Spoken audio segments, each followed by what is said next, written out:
This video is about looking after yourself. It's really about stretching and resting.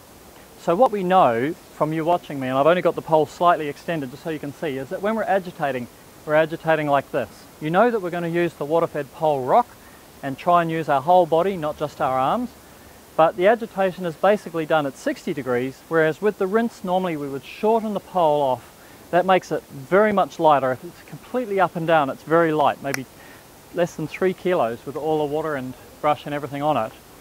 And we're going to do the rinsing like this. However, you can see that when I'm rinsing, I'm looking almost straight up.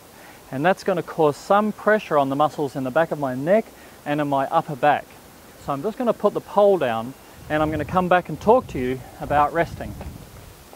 Okay, so the key things are, when you're working, you should rest every 20 minutes. Only for 2 or 3 minutes is enough. It's not like work for 20, rest for 20. I'm not talking about that. Still efficiency.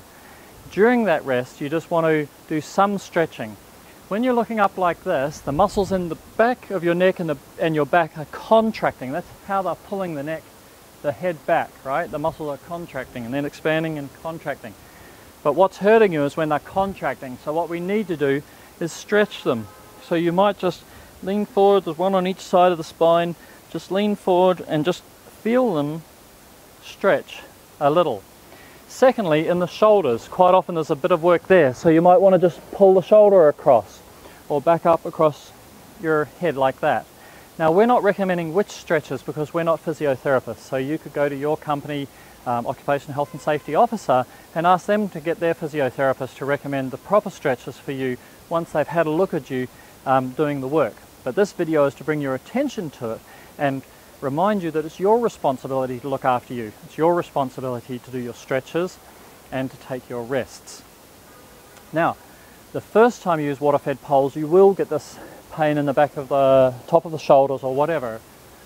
So it's very important for you to make sure that you take it easy and stretch, right, so that you've got no issues with this problem and your body gets used to it within a few days.